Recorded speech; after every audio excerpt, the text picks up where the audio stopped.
Okay, we should be ready to begin. So welcome everyone.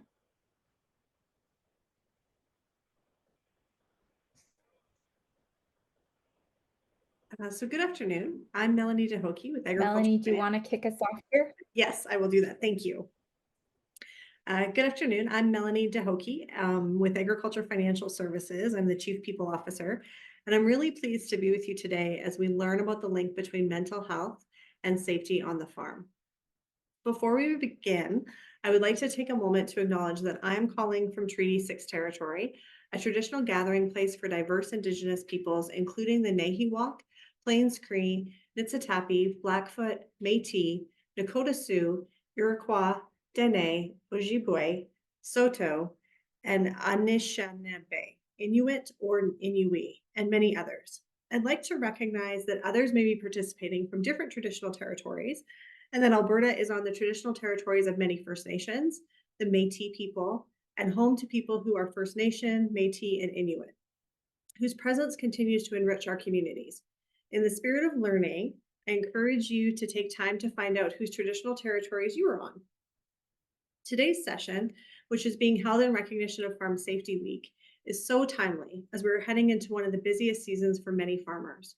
Spring on the farm is often a time of excitement for the coming growing season, but it can also be a challenging time filled with long days and uncertainty, especially when the weather just does not want to cooperate. And that can begin to wear on our mental health. Sadly, too often, people in our industry have dealt with mental health challenges alone and in silence. However, the Do More Ag Foundation, a champion for mental health in agriculture, is working to change that through sessions like this one that you're participating in today. I look forward to hearing from today's panelists as they delve into how mental well being impacts safety on the farm.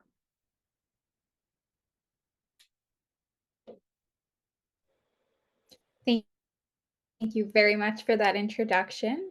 So I will be continuing with the moderation of today's session. My name is Eugenie Officer, and I work in communications and media relations here at Do More Agriculture. I am super excited for today's panel discussion on such an important topic around farm safety and especially how we can relate that back to mental wellness in agriculture. So first and foremost, I really want to express my gratitude to AFSC and to all of the panelists here who have offered their time and their valuable perspectives to join us today. So today's discussion will be just that, a real discussion and conversation where we're going to invite all of our panelists to share and engage with one another. So without further ado, I will allow each of our panelists to start to introduce themselves as well as give us a bit of their background. So I'd love to start with Wendy. Oh, I was afraid you'd pick me first. My name is Wendy Bennett, and I'm the Executive Director at Ag Safe Agriculture Association in British Columbia. I also sit on the Board of Directors with the Canadian Agricultural Safety Association. Our group, I have a team who visit farms on a daily basis throughout the province, supporting farmers with physical safety, psychological safety, emergency preparedness, and any other host of things that they might need. Mental health seems to be a really key topic for a lot of them these days, and so I'm really pleased that we're able to do that.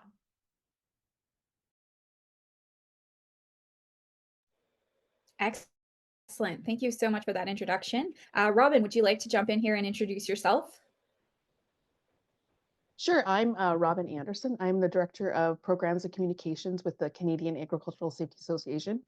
That's the same organization Wendy mentioned. She's one of our wonderful board of directors. And CASA works with organizations across the country to promote agricultural health and safety. Currently this week, it's Canadian Agricultural Safety Week, which CASA hosts, and we're really pleased that Do More Ag is doing such a great job in this space, and that we've been invited here to talk about such an important topic. I am a farm kid from Saskatchewan, and I actually know Bailey. I think I was 16 when I first met Bailey, so we go way back. And farm safety has always really been a big passion of mine, even when I was a kid. That's how we met, was actually through farm safety initiatives in Saskatchewan. So thank you for inviting me here, and I'm excited to have this conversation with these fabulous colleagues.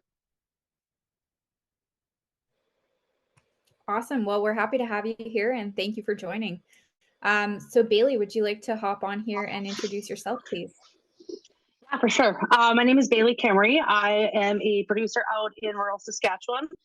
I always like to joke, not quite the middle of nowhere, but you can definitely see it from our deck.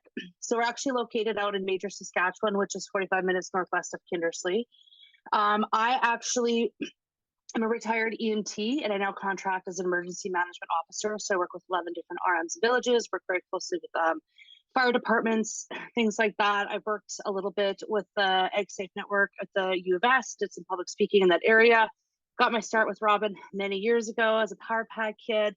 But I started with the whole farm safety and mental health initiative because as a child, I was actually in a very grave farming accident that I was fortunate to survive. And I've pretty much spent my entire time since just speaking about it and advocating for, safety on the farm and mental health and things like that.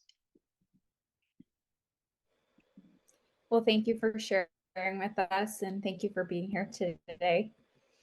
So with that, let's jump right into the discussion. So the first question that I'd love to bring forward to the panel here is, how can mental health awareness and support programs contribute to overall agriculture safety and well-being? So I'll allow anyone who wants to jump in first to go ahead and let's discuss. I'll talk. Because contributing to mental health, if you have a positive mental health program for your farmers and your farm workers, they are going to sleep better. They are going to have less distractions in their brains on an ongoing basis, which means they'll make better decisions. And the fatigue factor, which often contributes to decision making and leads to incidents and accidents, that is already known through research to be reduced significantly from that point. So I would welcome others to contribute to that.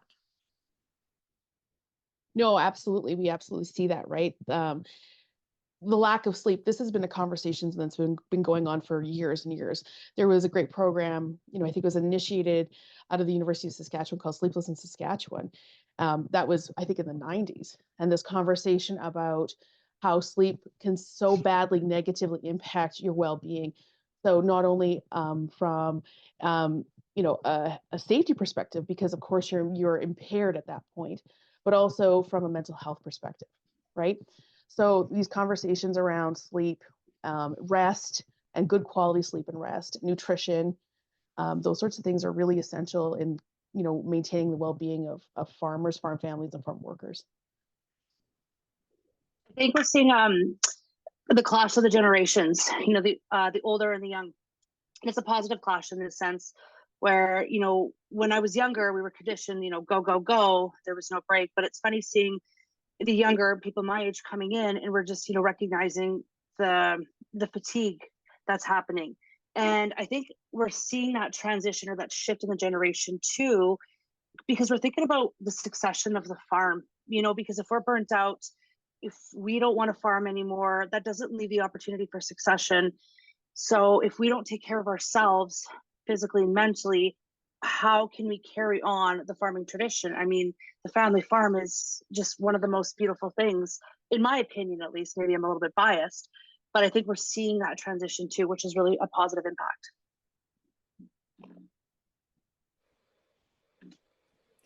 Excellent. Well, thank you so much for everyone for sharing their contributions. Very interesting to see, that shift in transitional perspectives there. So the following question we have here is, how do emergency response plans and protocols play a role in addressing accidents and incidents on the farm? And how would one go about creating a plan like this? Well, maybe I'll just jump in. And I think maybe this question, I'm going to turn it on its head a little bit. There's always that saying, right? A pound of prevention, or no, an ounce of prevention is worth a pound of the cure. And instead of, of course, emergency response plans are very essential, in your operation. But I would also argue that a farm safety plan, preventing any major incidents and injuries, is going to be your best bet before having to respond to an incident. Of course, there are things out of our control, natural disasters, sorts of things. But in terms of safety, right, preventing those injuries from happening in the first place is always going to be your best bet.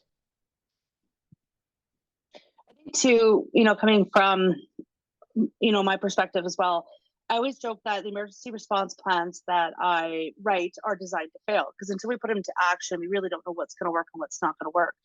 But it's a good opportunity to start thinking about what could happen. So it's just kind of putting that seed in there and just, thinking, what should I be concerned about? What should I be looking at? Especially as a child that was injured on the farm and now a parent who has children up on the farm. I mean, raising children on the farm is the most dangerous place to raise them, most rewarding as well. But for myself, it's not just my parents, myself, it's my children. Do we have safe play spaces? Do the kids know what's dangerous? We have those discussions regularly. I mean, they're never too young to understand that the dugout is always a no-go, or you see machinery, you go onto the deck, you never leave the fence yard, you play in your safe play spots. I think it just all starts with discussion and recognition, because you're not going to change anything until you start recognizing what the issue could potentially be. Yeah, and that's absolutely true. And I think Wendy's probably got some great perspective on this. There's a lot of organizations like that have CASA has, like in the Canada Farm Safe Plan, where you do those, you take a look and do walkabouts and do hazard assessments and go, oh, okay, so yeah, we've got this dugout, we can't remove this hazard, obviously. We can't, so how do we mitigate it, right? So having those sorts of things and taking a critical look and taking critical eye on your operation, being like, yeah, of course, these are things that could potentially be hazardous and dangerous. How do we mitigate these hazards and risks? And then finally, if something does happen, how do we respond to those hazards and risks resulting in an injury, or equipment wrecking or what have you? So really, you're talking about the two of you together, you're talking about putting together an emergency preparedness plan, which is identifying all the potential hazards, evaluating the risk, and then having a plan in place in the event that something goes wrong and there's catastrophic event or less. Only in farming do we talk about walkabout for a safety inspection, only agriculture. But having all of those pieces in place to ensure that you have looked at, like Robin's saying, what could go wrong? What are the hazards here? And what could go wrong with an interaction with a person, whether that be a child or sorry. Speaking of hazards, there appears to be a fire drill.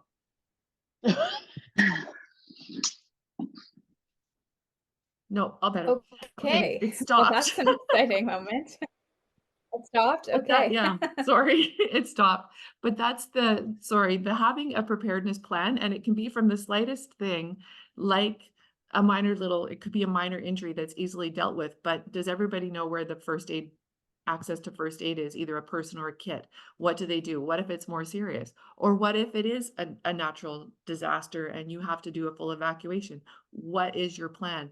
And contributing to everybody's mental health on the farm as well is, if you know what the plan is and you've reviewed it and you've practiced it, then in the event that you have to do it, right? There's a reason that kids do fire drills in schools every single month or 8 times a year or whatever it is, because they know what to do in the event that it actually happens. Speaking of fire drills.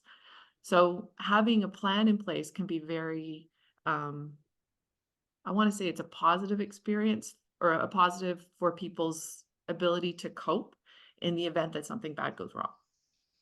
I think that's good that you mentioned too, that emergency preparedness. I mean, recently we actually just had an accident with a child on our neighboring colony that's close to us, and had a lot of discussions with some of those colony members, and that helplessness. We don't have a lot of good response times for EMS and for first responders, things like that. Like, we are just so rural.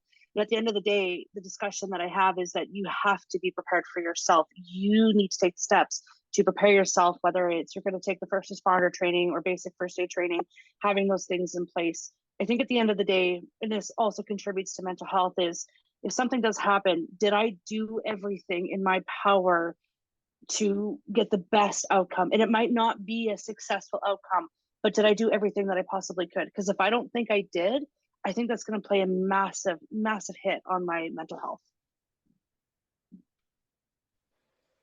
Yeah, those are all really great perspectives, and I love that we tied that mental health and that mental wellness back into that.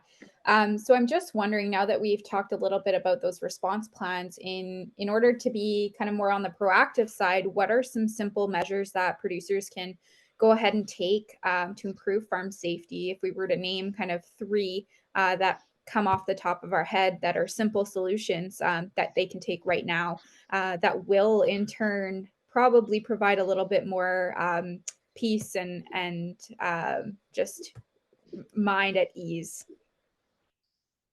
I think the first thing is slow down. Honestly, and I know that's not an option all the time. I get it, especially during like planting season, which is coming up quickly, hopefully, if your snow goes away. But just the ability to just like take a breath and slow down and be mindful of the area around you, because we just get going full speed. And you know that cord across the, I mean, in your own offices where you may be working right now, the cord that goes across the floor, you know it's there and you step over it every single day, right? But when you're super tired, you don't notice it's there anymore, and that's an opportunity to trip. So now let's go out to a field and huge equipment and, you know, uneven ground and things like that. Now that could be catastrophic. So just slowing down and being mindful of the area, I think would be my number one recommendation. Yeah. And Communication. I was gonna. Oh my gosh, Robin. Oh, rude. No, that's great. That's the same. We spent too much time together. Go ahead, Bailey. Or just communication. I mean, at the end of the day, we have CD radios like equipped in all of our equipment. So we know where people are going to be, what the plan is, if someone is getting out or whatever. But not only that, I absolutely cannot stand. And it's funny coming from the Do More Egg, because I see Leslie Kelly, that those TikToks where she's in the grain cart and people are just showing up like hand gestures and she doesn't know what they're talking about.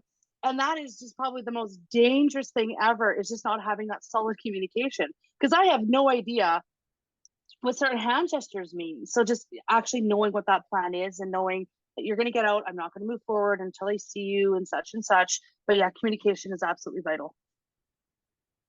I was absolutely going to say communication too. I think it's really, really important to have those conversations before anything happens, right? And have those and encouraging folks to speak up. You know, the kids too, right? If anybody notices things that might be dangerous, like Wendy was talking about the cord in your office. Sometimes you become complacent and you're like, "Oh, that thing's no big deal," but it actually is. And it might take that second set of eyes, that sober second thought to say, "Hey, hey, hey, did you notice that your guard is missing, or your slow moving vehicle sign is completely falling apart? You can't see it anymore." Having those conversations is really integral to maintaining that safety on that farm. Being able to say, hey, and being open to hearing things, right? Like, I think that that's also kind of something we have to think about. Sometimes when people are like getting really busy and they're feeling like they're under a lot of pressure, they're maybe not as open to hearing feedback as they normally would be. And that's where, instead of getting defensive and getting upset, taking a minute to understand where everyone's coming from, right? And that whole idea that at the end of the day, everybody just wants the farm to be successful, safe, and thriving, right? And so that can sometimes compete with priorities over, getting the crop into the ground, or, taking a minute to be like, hey, you're exhausted. I need you to take a minute. I need you to get some sleep. So I think having those communications and being open to talking and hearing and receiving those communications is also really important. I think like we don't give enough credit to trusting our gut instincts either. Like if something doesn't seem right, like it probably isn't. And it's funny because I remember a couple years ago I was in the grain cart and it was late, and I remember just this grain cart got a weird shake. And so I radioed my brother, like he does all the maintenance and he's good at that stuff. I'm like, something's wrong. So he came and rode with me around. He's like, no, it seems fine. I'm like, it's not though, because like I spend like 200 hours in here. Like something just didn't quite feel right. I mean, sure enough, the PTO had fallen out of the auger as I folded it up. But like if something doesn't feel right, ask those questions or challenge it. Like don't be afraid. Because at the end of the day, if you don't, you will be the one who suffers those repercussions. Yeah, that's a good point. Trusting yourself. Mm-hmm. Those are all great points, and it's interesting how they might even intersect of like, taking the time to slow down, seeing if something doesn't feel quite right, taking the time to slow down so that you can communicate better, and make sure that you have that proper communication before you go into whatever task you're doing, right? So those are all great points for sure. So now I was wondering, Bailey, if you can share a little bit more about your personal story, if you're comfortable with sharing with us, as well as how that journey with farm safety and really advocating for it. Well, when I was a child, I was actually in a farm accident. My brother and I were sitting on the rototiller, so it was right on rototiller, and it was running, parked, but it was one of those like center shifts, like super old school. It's like a Mitsubishi, like my parents still have it. It'll live to the end of the world. So what happened is it got kicked into gear. I flew backwards, my brother flew forward, and of course I was thrown into the rotors, and I mean the rest was history there. So I mean, devastating injuries, lacerations to the liver, lost portions of my intestine. You can see the scarring on my face. Of course, that was contributed to that. And I did. My leg was evolved, which was partially amputated, and rushed to the University of Saskatoon. Number of surgeries later, like tons of time in the hospital, reconstruction surgeries as I got older. It's kind of what I was left with. And I remember growing up, and I had so much like crippling anxiety as a child. And of course, I didn't know what that was because it wasn't something that, we would have talked about then. And I didn't really know how to cope with it. So, of course, when I was introduced to the Power Pack, it was an opportunity for me to talk about it. And it was like a form of therapy. And so I felt a lot better, but I didn't realize the impact that it had on people that I spoke to. Of course, I started speaking with kids. And as I got older, I started speaking with adults. I've spoke with Wolds College, spoke with CASA, of course. I have been with Nutrien and all sorts of, big producers, things like that. I go and speak about that. I think it's really important for people to understand that even though I survived this accident, which was a miracle, people don't think about those long-term effects of that. So even though I survived, what happens now? As an adult, was I going to struggle with fertility issues, which I did? Am I going to be in a wheelchair by the time I'm 60 because of the arthritis that I'm already developing in my knees from these injuries? So, and we see this happen all the time in those accidents. And is 1 second worth a lifetime of pain, of suffering, or whatever you want to call it?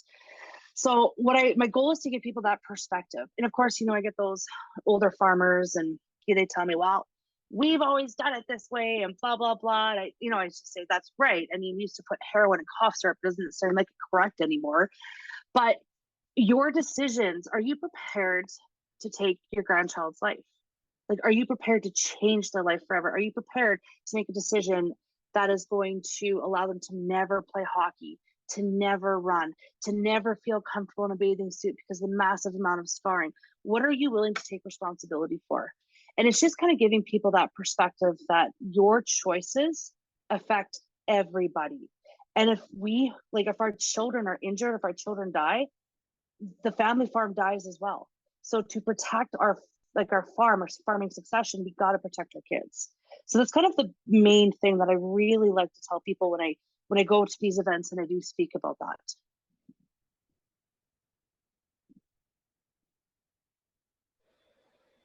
Thank you for sharing. I mean, just that perspective of that 1 second, of lapse of judgment or anything, or just not taking the time to really think about the impact can have literally a lifetime effect. And relating that back, obviously, to the physical impacts, but also the mental wellness impacts, right? So thank you for sharing.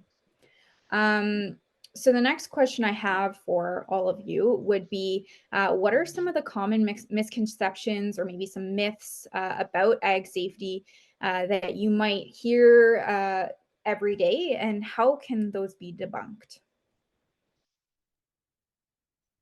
Well, I think, first and foremost, that it has to be complicated, or that it's a lot of work. Some of it can be. There are some things that can be a lot of work if you're going to eliminate a hazard, or do administrative controls or mitigate the hazard. That can be a lot of work. But generally, farm safety isn't. I always like to say, it's not rocket science, right? I'm not out here doing brain surgery.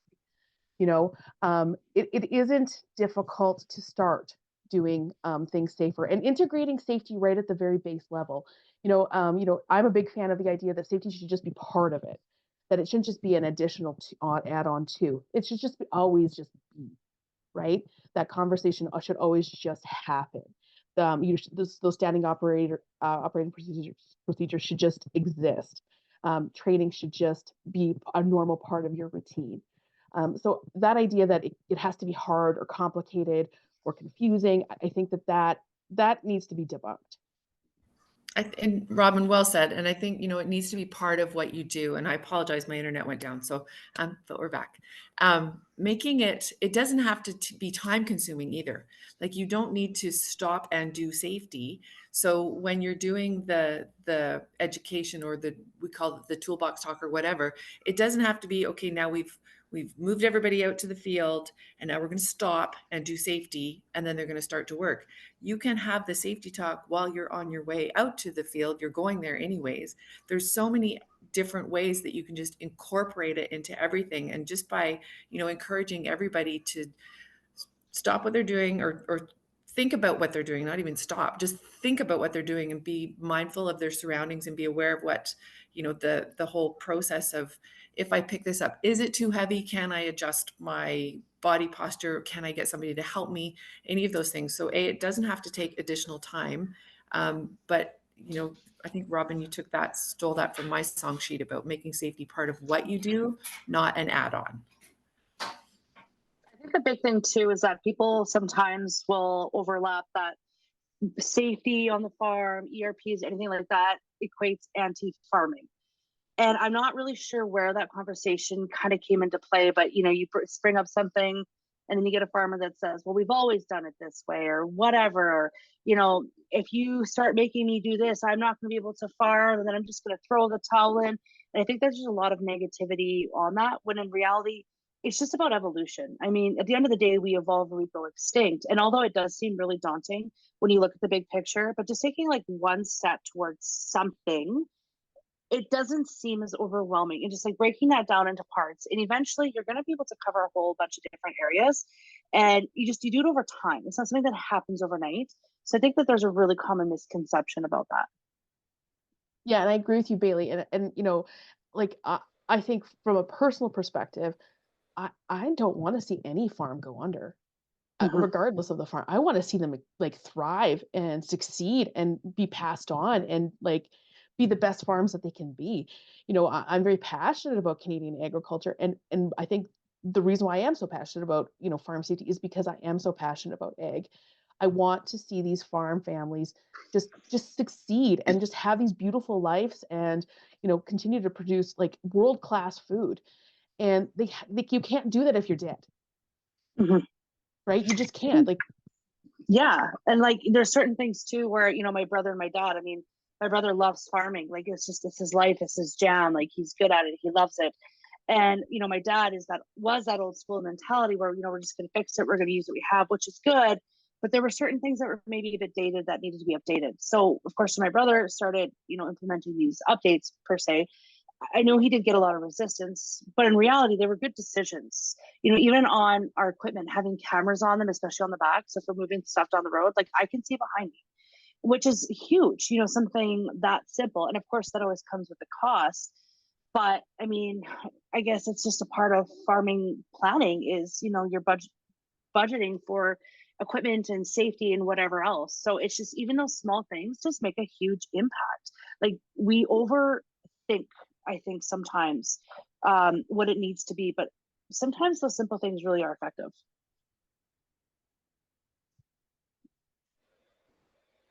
Yeah, thank you for sharing that. And Bailey, you brought up a great point about the fact that, somewhere down the line, maybe farm safety meant kind of anti agriculture or traditional agriculture. So that kind of leads me into my next question, which is how can we make sure that our kids are well protected on the farm?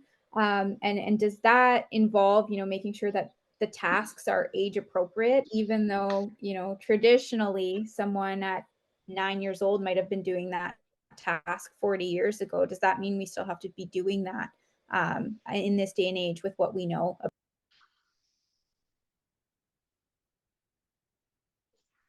I guess it's either evolve or go extinct, right? I mean, with my kids on the farm, especially, Communication, talking to your kids, but it's really important that my mental health is well, because if my mental health is not well, I'm not going to react appropriately to my children. And I remember my brother and I doing the dumbest things as kids. And, we were so scared that dad was going to yell at us. And we just had to like fix this before dad found out. Not even concerned about our self-preservation or safety. We just did the most ridiculous things. But as a parent, I'm like, boy, like that's scary. And I'm not saying that my parents were wrong, but we're evolving. So now as a parent, like if I see my child in a position, I need to know that they are comfortable enough to come to me and be like, Mom, I screwed up, because I can't help them if I don't know. And the alternative is so much worse. I think that topic of communication and just talking with your kids is just like the most important thing. I mean, we can put so many safety measures into place like gates or whatever, but if we don't have that communication with our kids, we're not going to succeed. And it doesn't matter how old your kid is. Even my 3-4-year-old kids, we have those conversations about why this is dangerous and why we need to avoid it and so forth. Yeah, the sad reality is that, I just pulled up the latest stats just to make sure I got them 100% right, that kids ages 1 to 4 experience the highest rate of fatalities in agriculture-related incidences of anybody under the age of 60. So all those other age groups, they don't experience that high rate of fatalities. That's 1 to 4 years of age, and they're being ran over. So, that conversation about how do we keep kids safe, it really comes back to that conversation around what does it mean to keep kids safe on the farm, right? What does that mean? And does that mean safe play areas, adequate supervision, shared childcare? I don't know, right? It depends on your farm. It depends on what you can do there. But it's really important to note that that is the reality of the situation currently. We are seeing an incredible amount of very small children be killed. And I frankly don't think that that's acceptable. I feel that that's really, really terrible.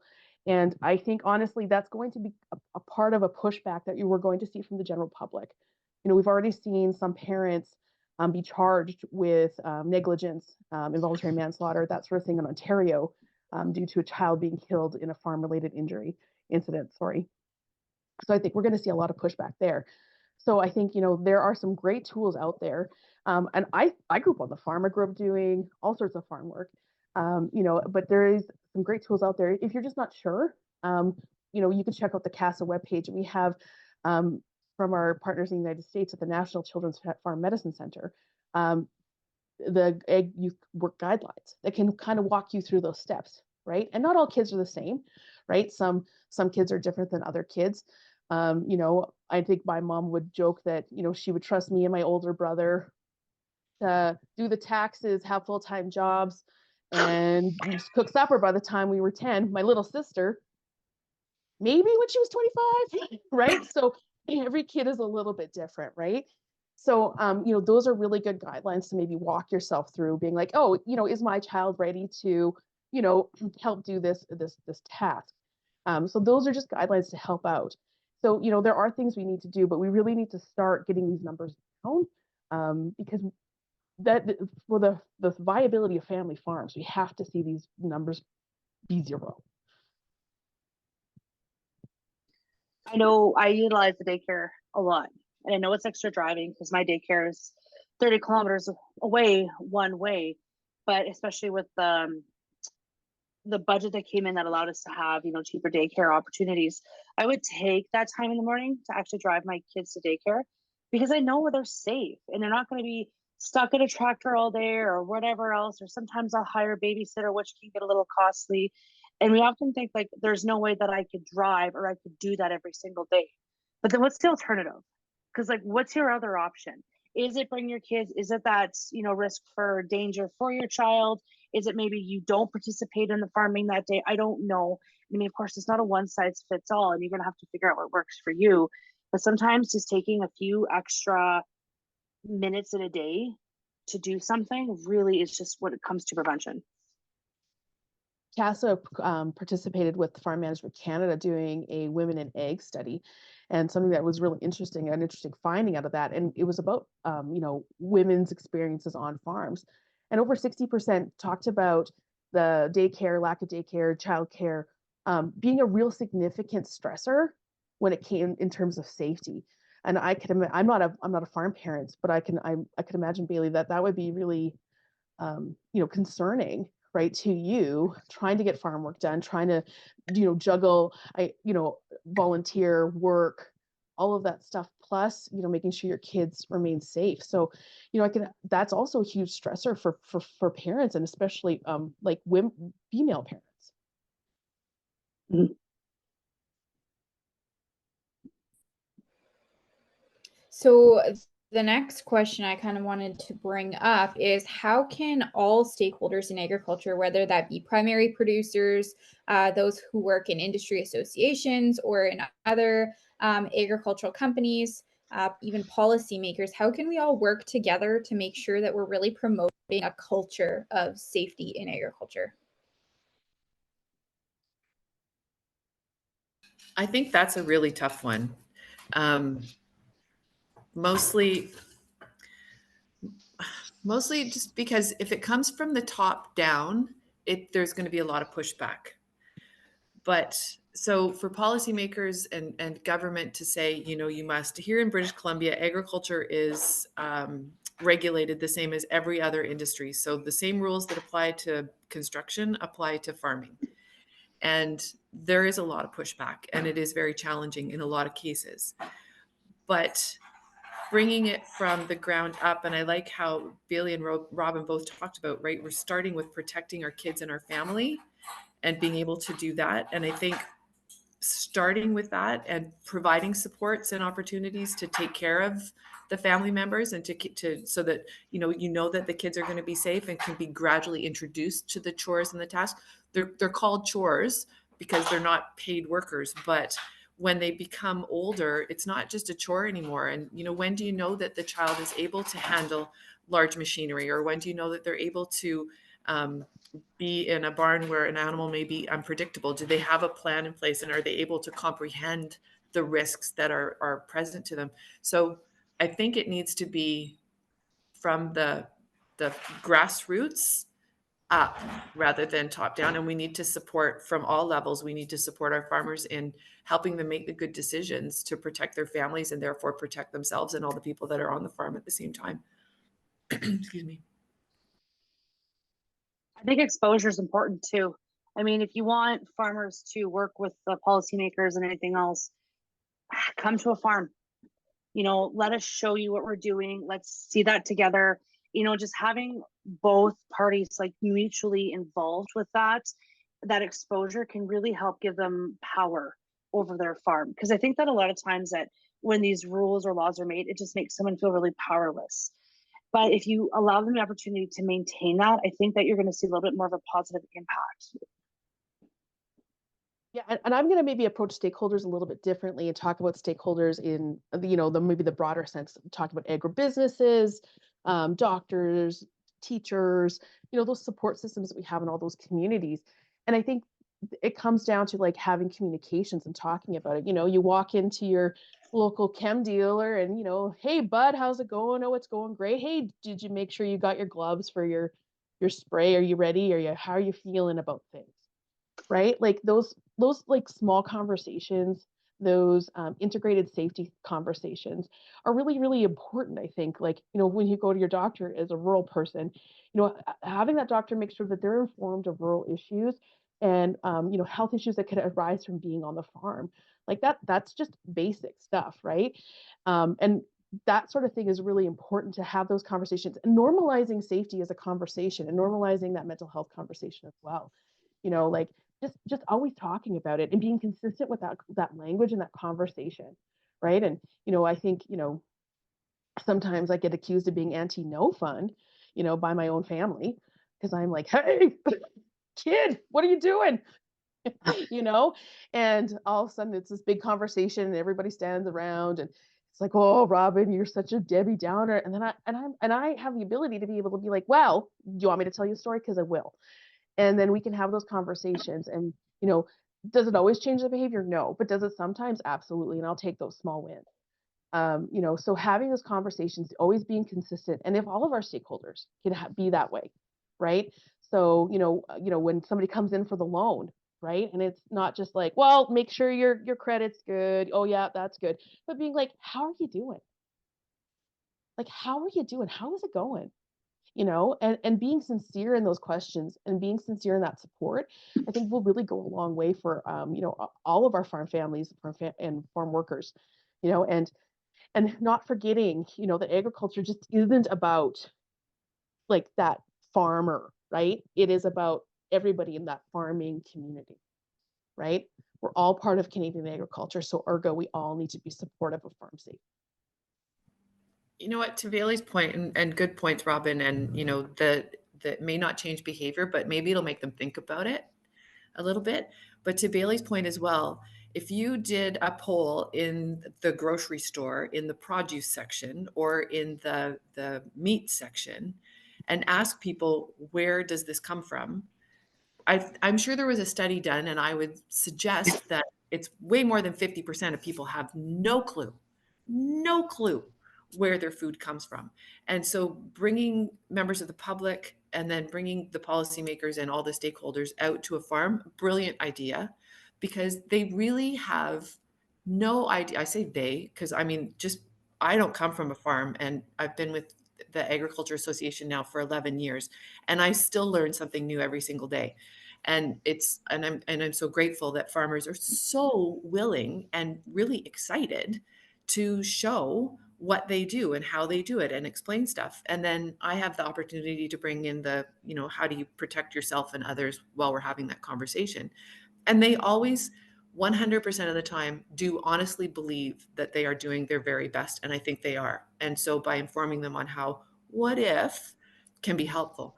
But I think bringing people to the farm, and so that they can really understand, how does that steak with the potato and the beautiful Caesar salad and whatnot actually get to your plate? Because they don't know. And most farmers are just more than willing to share that too, right? I mean, they want you to come up with their pride. Like, this is their livelihood. They're proud of it. They want to share all that. But even having those conversations with kids is equally as important. I mean, my oldest daughter, her favorite animals are cows, but she also loves beef, and she just doesn't understand how something she could love could also taste so delicious. So it's funny how, like, we don't give kids enough credit. Like, they really do comprehend a lot more than what we give them credit for. So I love, like, my kids are in 4-H. They love it. It's a great program for education. But, starting young too is really what's going to make a huge generational shift, and where we're going to see that positive impact.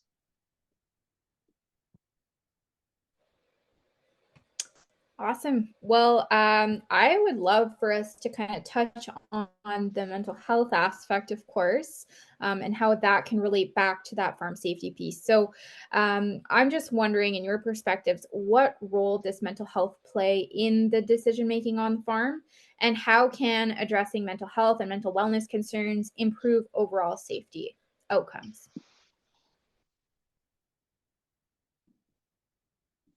Do you have another hour?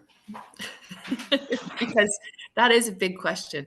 To Robin's point, when somebody comes in looking for a loan, for example, and having those individuals who are responsible for that be comfortable in really saying, how are you doing? And not just because that person who's come in is now stressed out at that point in time because something has happened that they are going to need to refinance. Maybe they need to buy more land. Maybe there was a huge equipment failure.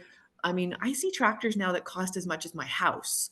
So, and I live in BC, which is really expensive. So how are people managing that? So when somebody comes in looking for money, having the conversation that's not just about, and I'm sure that this happens in many cases, but it's not just about how are you going to be able to repay it. It's how are you going to be able to still live every day and have a life that is not solely focused on your ability to repay this loan. So, educating our banking institutions and everybody that is interacting with agriculture producers in some capacity to be able to say, like, I'm here to support you in some way, and what can we do, and bringing that whole mental health piece into play. we're really fortunate. We have received funding, and we're able to provide counseling services, third party, through professional counselors for individuals working in agriculture in BC. And the uptake has been 75% greater than what we anticipated, enough that we had to go back and ask for more money. But the biggest issue for all of those people that are seeking support is financial stress and family stress. So, to Bailey's point about working with the kids and getting them to understand, but a lot of them are women between 31 and 40. That's the greatest uptake. And I think a lot of that is childcare. So the mental health piece ties in tremendously in so many ways. I think it's important that we normalize those conversations every day too. When I teach my first aid, my EMS programs to my students, we often talk about, mental health and, suicide, things like that. And when I say those words, it can make people just violently uncomfortable. And I remind people that if that makes you uncomfortable, it just means you need to talk about it more. Because if you can't have a casual conversation about your well-being, how can you expect your kids or Farmer Joe down the road or whoever to have those same conversations? We need to almost desensitize ourselves to those like trigger situations or trigger words, because we got to be able to have those conversations comfortably. Just be like, yeah, no, I'm not doing well, or I'm struggling in this sense, but understanding their support. And I love that you have that availability for counseling and things like that. But I think that people also misconstrue that we only see a therapist when we're going through a hard time, when in reality, it's meant for anything. I mean, I go to my therapist and talk about the weird way my husband cuts his toenails, because he cuts them straight across, and he cuts my bed sheets, and it drives me bonkers because all he's got to do is file them down or curve them. If I want to talk to my therapist about that, that's an appropriate use of that resource. So again, changing the conversation on why we would use these and how normal it actually is, because a bad mental health at the end of the day is just going to lead for bad decisions, because like you make reckless decisions when you're not feeling good. Yeah, I heard this term last week, and I think it's just an incredible term. It's self-maintenance, right? You maintain your machines, right? Before you start work out there, you go check everything. You go check the belts, you check how everything's operating, you make sure everything's, good to go. Well, same with your person, right? That's self-maintenance. And that can be everything from nutrition and sleep, to addressing mental health issues, and doing that self-maintenance. Like, there's nothing wrong with having those conversations about seeing a therapist, or, looking after yourself. I see a therapist. It's the best thing I've ever done for myself as an individual. It's really grounded me and made me a better person, a better employee, a better wife, a better sister, and a better aunt. So those things are self-maintenance. And when we make good decisions about ourselves, we can make good decisions about our farm, right? We can make good decisions that, we're not going to be, as stressed out, we're not going to make those, quick momentary, decisions based on anger or fear, right? Because we have the tools to address those things right from the get-go. And it's okay to experience those emotions. That's totally normal and okay, but it's how you react and move on from that. So, it definitely is like farm safety and wellness, and mental well-being go very much hand in hand. They both affect each other. And back to Bailey's point of talking about, experiencing an injury, a fatality on a farm, how does that impact the people around you long term? If you were to die, how would that impact your family, right? What are your kids going to grow up feeling about? How are they going to thrive and succeed? If you lose a child or a grandchild, how is that going to impact your relationships with your remaining family going forward? How's that going to impact your relationship with yourself, right? So those things are all very impactful, on both the safety aspect and the mental health aspect. I think too, we often really mistake in that surviving the accident is a much better outcome. And I'm not saying it isn't, but the long-term effects of that, like surviving that accident, are just as devastating. I mean, there's long-term effects, there's that mental health component. We really need to desensitize or really normalize medication as well. And I was talking to my brother the other day, and he's, talking to me about stuff. And I said, it sounds like you could benefit from an antidepressant. He says, well, I'm not depressed. So antidepressants aren't just for depression, they're for energy, they're all for all sorts of things. Of course, I hear lots of say that, well, pills made me feel worse. So try another, try 10 more. Like, why do we not put the effort into ourselves? I don't understand why we give up on ourselves so easily. This isn't a one size fits all, but until we put the effort into ourselves and normalize that, we're not going to see an overall change. So, I mean, what works for me isn't going to work from person B to Z. But until we have those discussions, until I start talking candidly and openly, and people hear me speaking this way, we're not going to see a change.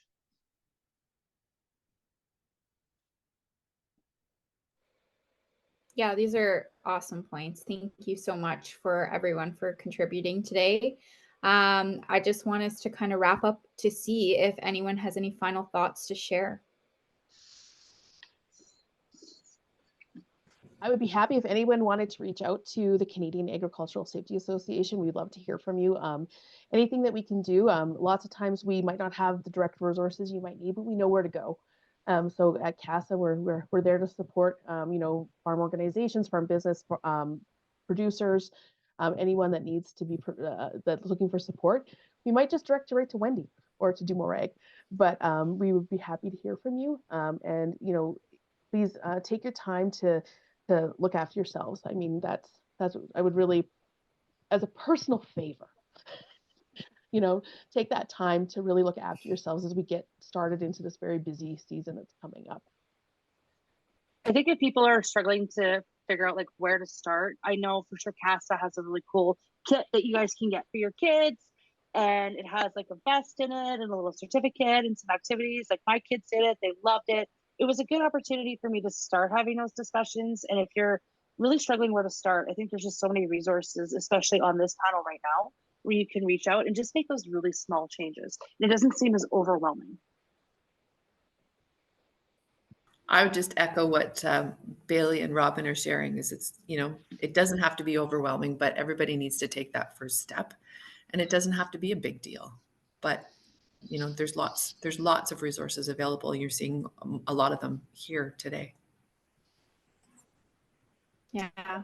Well, thank you so much to all of you for sharing. I really appreciate, and I'm sure we all really appreciate how candidly and how openly you all shared today. Having an open discussion like this can really make those messages hit home a lot more. So I just want to extend a very special thanks to all of you as panelists, also to AFSC, and especially to Melanie from AFSC who participated and sat in here with us today. So we hope that for all of you watching, that you've enjoyed this discussion, that you will be inspired to continue the conversation, the very important conversation around such an important topic during this Farm Safety Week. So with that, I wish you all a great rest of your day. And until next time, take care, everyone. Thank you. Thank